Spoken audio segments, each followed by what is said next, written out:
तो नमस्कार प्यारे छात्रों, कैसे हो आप लोग। आई होप कि आप सब मस्त होंगे। सो हंसते रहिए, मुस्कुराते रहिए, स्वस्थ रहिए और मस्त रहिए। और आप लोगों को हमने पिछले क्लास में बताया था कि गोधली भाग 2 का जो है क्लास लेकर के आने वाले हैं।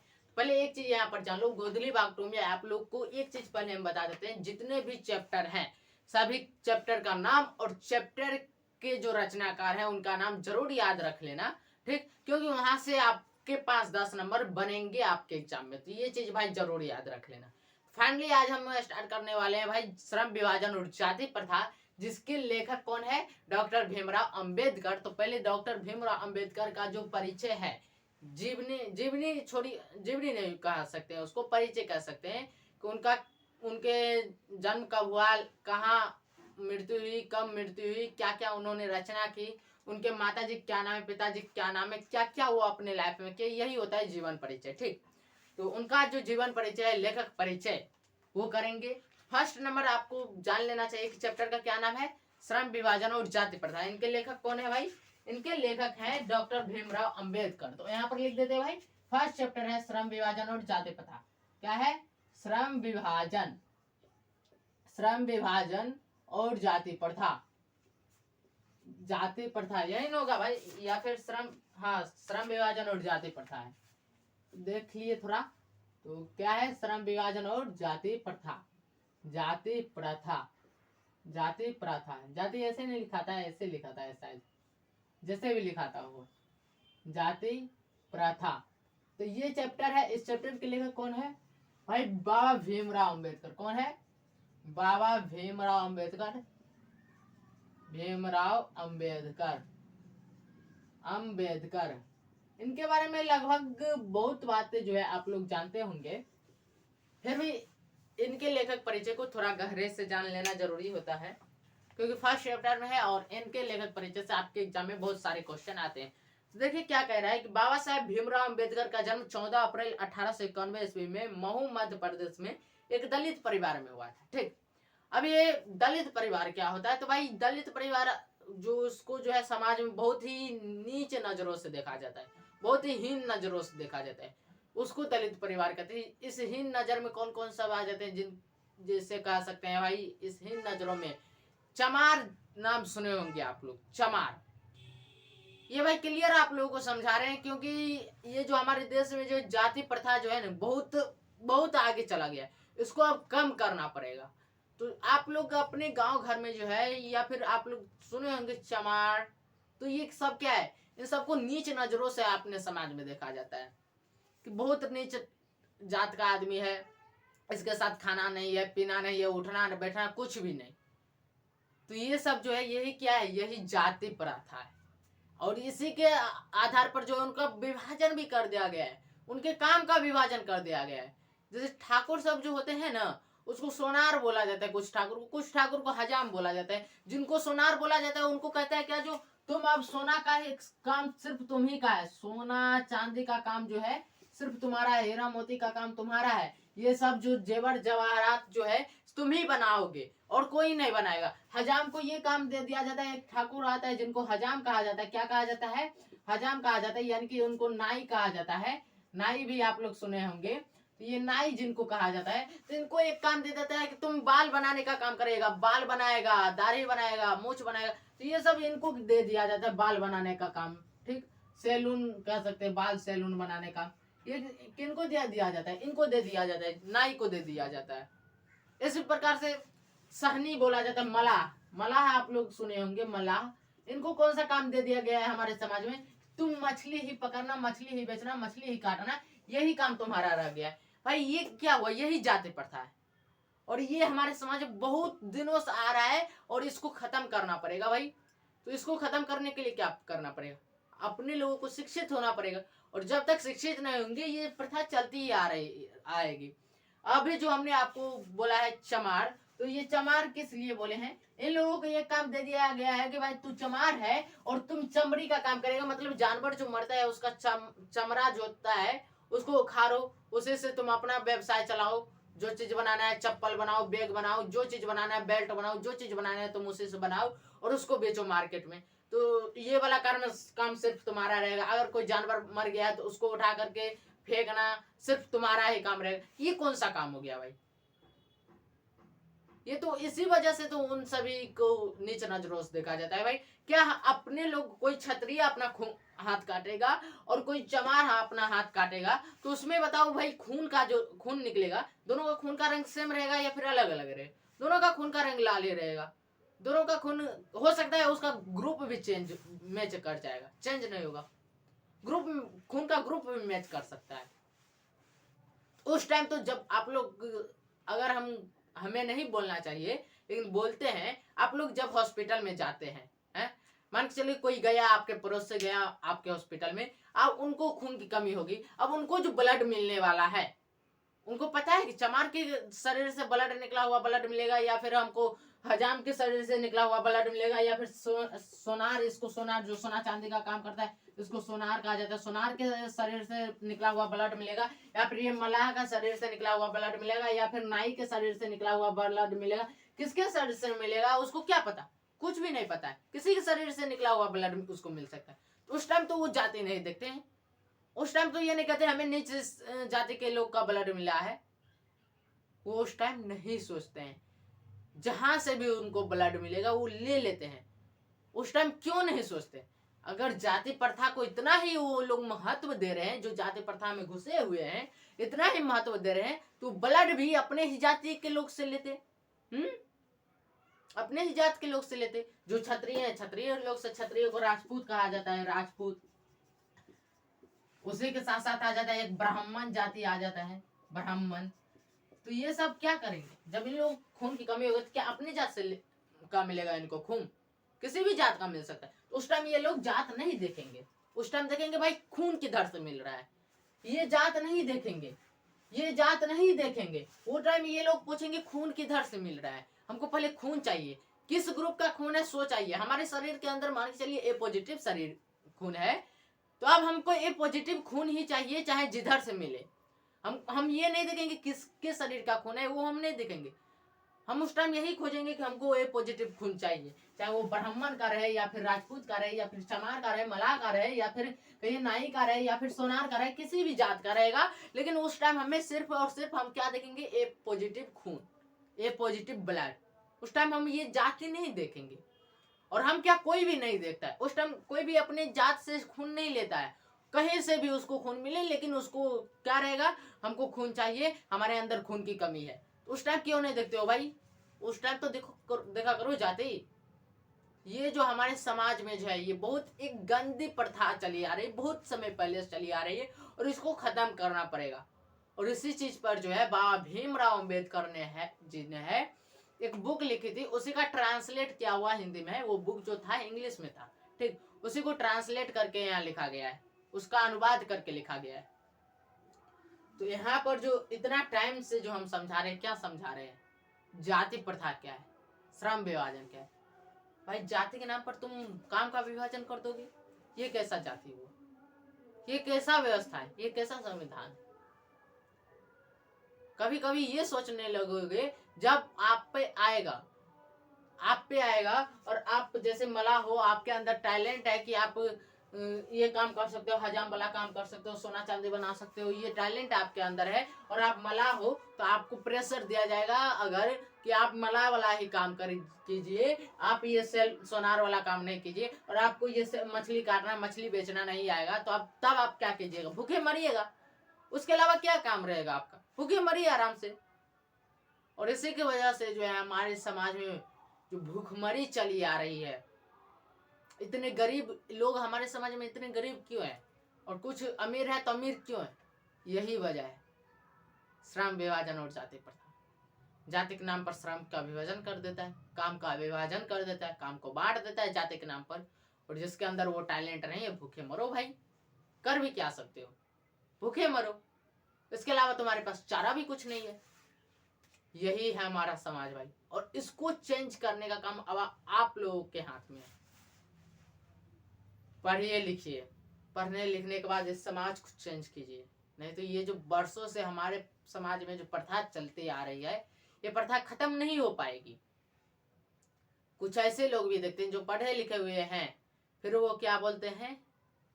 भाई अपने जात का काम करो, नहीं तो बेइज्जत हो जाएगा समाज में। कैसा समाज है भाई? कैसा समाज है ये? समाज को चेंज करना पड़ेगा। और ये समाज को चेंज बस आप लोग कर सकते हैं, आप लोगों के हाथ में है। बिना जाति देखे, बिना काम देखे आपके अंदर जो टैलेंट है वो टैलेंट दे सकते हैं, वो टैलेंट बता सकते हैं। पहले क्या था, अब तो कुछ कम हो गया। पहले ये था कि ब्राह्मण ही पढ़ाएंगे, जो ब्राह्मण है उन्हीं के अंदर पढ़ाने का टैलेंट है। अब कोई भी पढ़ा देता है, टैलेंट है पढ़ाने का, पढ़ाएगा। हम ही पढ़ा दे रहे हैं। अब आपको भी नहीं पता होगा कि हम किस जाति से बिलोंग, हम जाति मानते ही नहीं है भाई। जाति से क्या होता है? जब तुमको जरूरत पड़ेगा, जब तुम्हारा सांस अंतिम सांस चल रहेगा और उस टाइम जो चीज की जरूरत पड़ेगी और वो चीज किसी दूसरे जात से मिलेगी, और उस टाइम तब तुम ये नहीं सोचोगे कि हमें इस जात से ही चाहिए, दूसरे जात में मिल रहा है तो हमको नहीं चाहिए, और तुम्हारे जात में नहीं मिल रहा है तो हमको, हमारे जात में नहीं मिल रहा है तो अब छोड़िए अब हम मर जाते। उस टाइम ये नहीं सोचोगे, उस टाइम सोचोगे हमें जीवन चाहिए और वो जीवन किसी के भी वजह से मिले हम लेंगे। उस टाइम नहीं देखोगे भाई। तो ये ही चीज जो है, जब मरने के टाइम नहीं देख सकते हो तो अभी क्यों देख रहे हो भाई, या अभी क्यों देख रहे हो? इस चीज को तो आप रोकना पड़ेगा। इस चीज को रोकने के लिए अब आप लोगों को आगे आना पड़ेगा। ये जो प्रथा चलती आ रही है, इस प्रथा को रोकना पड़ेगा। और ये प्रथा एक दिन में नहीं रुक जाएगी। आपको हमको पूरे लाइफ जो है इस प्रथा को रोकने की कोशिश करनी पड़ेगी, तब कई दिनों के बाद जा करके जो है ये प्रथा रुकेगी। फाइनली कई बातें हो चुकी है। हम लेखक परिचय की बात कर रहे थे, तो लेखक परिचय पर चलते हैं। यहाँ पर लिखा हुआ है बाबा साहेब भीमराव अंबेडकर का जन्म 14 अप्रैल 1891 ईस्वी में हुआ था। तो इनका जन्म कब हुआ था भाई, यहाँ पर लिख देते हैं 14 अप्रैल। कब हुआ था? 14 अप्रैल को हुआ था और 1891 ईस्वी में हुआ था। कहाँ पर हुआ था? महू जगह का नाम है, जो कि मध्य प्रदेश में है। कहाँ पर है? मध्य प्रदेश में है। मध्य प्रदेश में महू में हुआ था और इसी जगह पर इनका जन्म हुआ था। जन्म कब हुआ था? 1891 ईस्वी में। ठीक, ये चीज क्लियर देख रहे हो? यही होता है लेखक परिचय कि इनके बारे में क्या है। परिवार कैसा था? दलित परिवार था। इसके बाद है लिखा हुआ कि मानव मुक्ति के पुरोधा,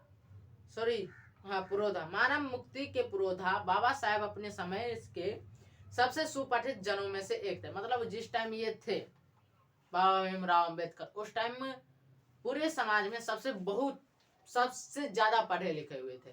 ठीक, इनसे ज्यादा पढ़ा हुआ लिखा कोई नहीं था। प्राथमिक शिक्षा के बाद बड़ौदा नरेश के प्रोत्साहन पर उच्चतर शिक्षा के लिए न्यूयॉर्क का है, अमेरिका में है। और वहां से न्यूयॉर्क में जब इनकी शिक्षा हो गई तो वहां से ये लंदन चले गए। लंदन का है, इंग्लैंड में है। तो उच्चतर शिक्षा के लिए पहले कहाँ गए? पहले ये गए थे न्यूयॉर्क में। कहाँ गए थे? न्यूयॉर्क में। और उसके बाद ये चले गए, इसके बाद ये चले गए थे लंदन। कहाँ चले गए थे? लंदन। अब ये न्यूयॉर्क कहाँ है? तो ये न्यूयॉर्क जो है ये अमेरिका में है। और लंदन कहाँ है? तो लंदन है इंग्लैंड में। कहाँ है? इंग्लैंड में, जिसको बोलते हैं ब्रिटिश, क्या बोलते हैं? ब्रिटेन। ब्रिटिश सरकार होता है, ब्रिटेन का सरकार को कहता है ब्रिटिश सरकार। तो ये इंग्लैंड को ब्रिटेन कहते हैं। इंग्लैंड यहाँ पर बुक में दिया हुआ है इंग्लैंड, तो यहाँ पर इंग्लैंड लिख देते हैं। लेकिन यहाँ पर एक चीज और जान लेना, इंग्लैंड को ही क्या कहते हैं भाई? ब्रिटेन कहते हैं। क्या कहते हैं? ब्रिटेन कहते हैं। इसी का नाम है ब्रिटेन। जैसे भारत को इंडिया कहते हैं, भारत को हिंदुस्तान कहते हैं, भारत को जो है भारतवर्ष कहते हैं, बहुत नाम है हमारे भारत का। तो उसी प्रकार इंग्लैंड को क्या कहते हैं भाई? ब्रिटेन कहते हैं। ठीक, ये क्लियर?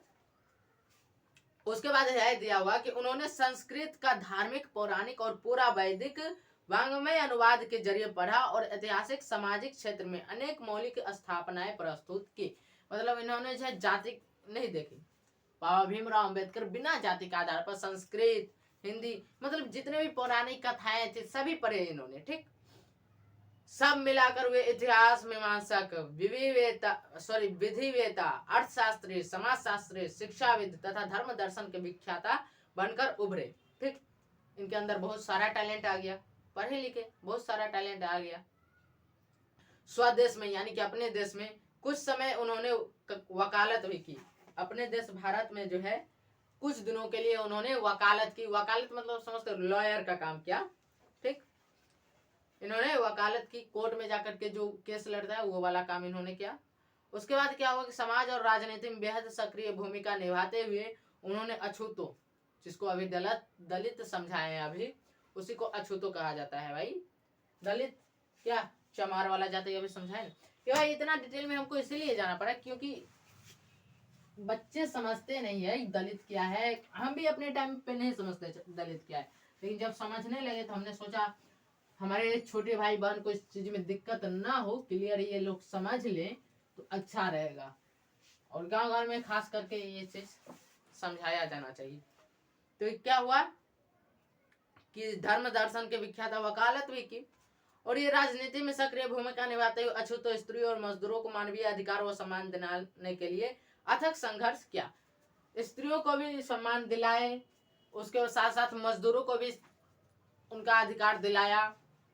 अछूत यानी कि दलित, जो अभी हमने चर्चा की दलितों का जो अधिकार होता था वो भी दिलाया उन्हें, उनमें भी इन्होंने संघर्ष किया।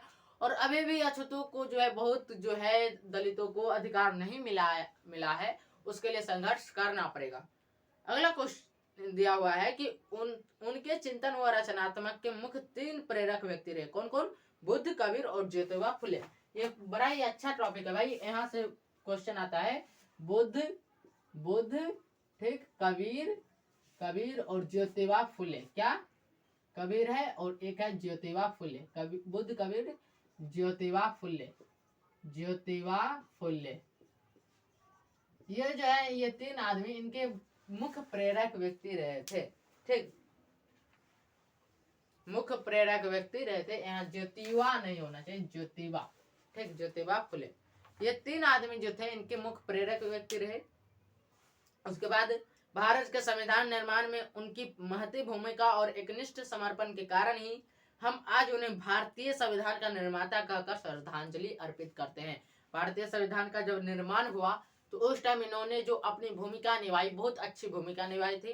ठीक, दिसंबर 1956 ईस्वी में दिल्ली में बाबा साहेब यानी कि बाबा भीमराव अंबेडकर का जो है देहांत हो गया, निधन हो गया। तो यहाँ पर कब इनका निधन हुआ? 1956 ईस्वी में। कहाँ पे? दिल्ली में, दिसंबर 1956। यहाँ पर लिख देते हैं भाई दिसंबर, निधन में लिख देते हैं दिसंबर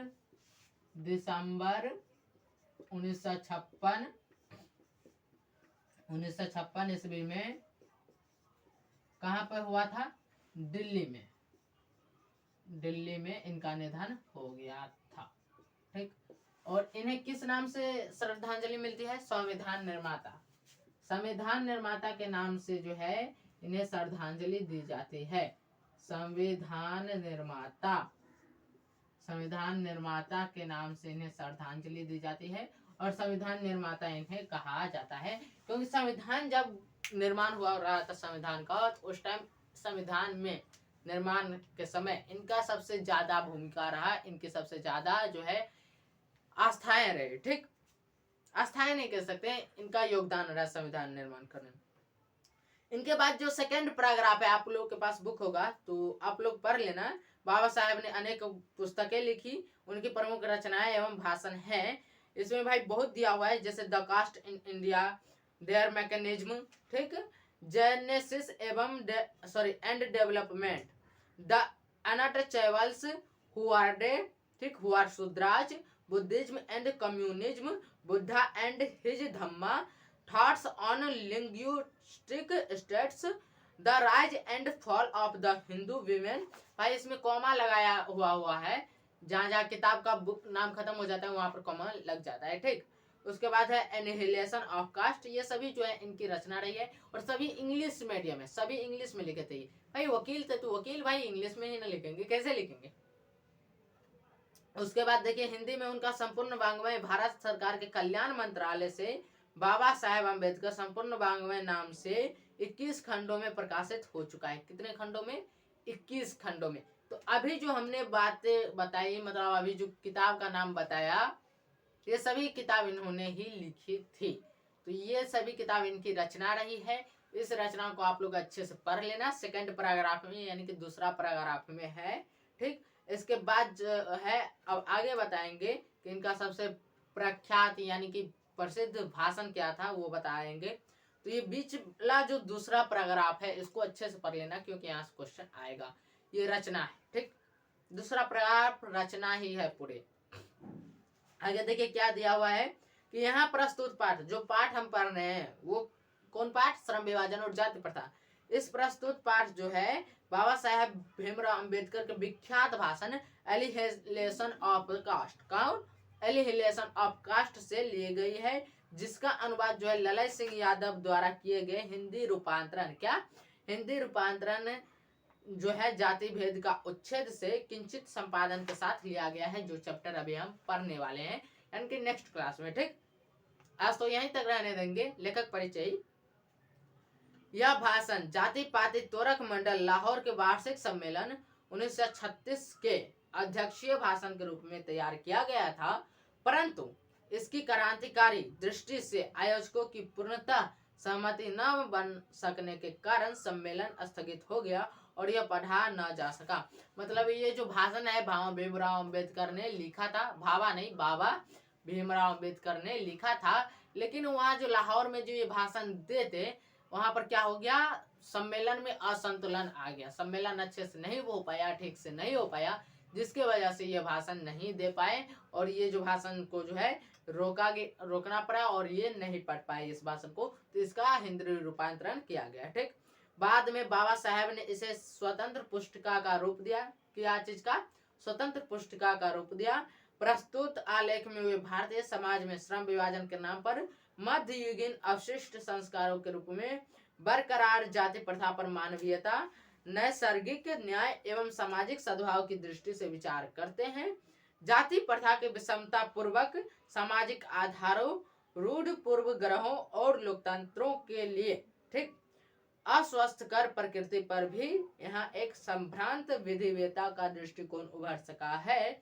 भारतीय लोकतंत्र के भावी नागरिकों के लिए यह आलेख अत्यंत शिक्षाप्रद है। मतलब जो चैप्टर में बताने वाले हैं ये भारतीय नागरिकों के लिए बहुत ही अच्छा चीज है, उनको समझना चाहिए। हालांकि भीमराव अंबेडकर का जो लेखक परिचय इस चैप्टर का वो खत्म हो गया है। मेन चीज एक यहाँ पर तो हम बता ही दे ये कुछ, और एक चीज यहाँ पर बता देते हैं कि आप लोग इनकी रचना, ठीक, इनका रचना जो है अच्छे से याद कर लेना, इनकी रचना लिख देते हैं भाई, इनकी रचना को अच्छे से पढ़ लेना और इनकी रचना से भाई क्वेश्चन आते हैं, बहुत ही शानदार क्वेश्चन आते हैं। ठीक, भिविया क्वेश्चन इनकी रचना से आते हैं, तो इनकी रचना को अच्छे से पढ़ लेना भाई, यही सजेशन देंगे। और आज के लिए बस इतना ही रहने देते हैं। ये जो चैप्टर है श्रम विभाजन और जाति प्रथा, इसको नेक्स्ट क्लास में देखते हैं। ठीक, तब तक ये हंसते रहिए, मुस्कुराते रहिए, स्वस्थ रहिए और मस्त रहिए। जय हिंद, जय भारत, वंदे मातरम।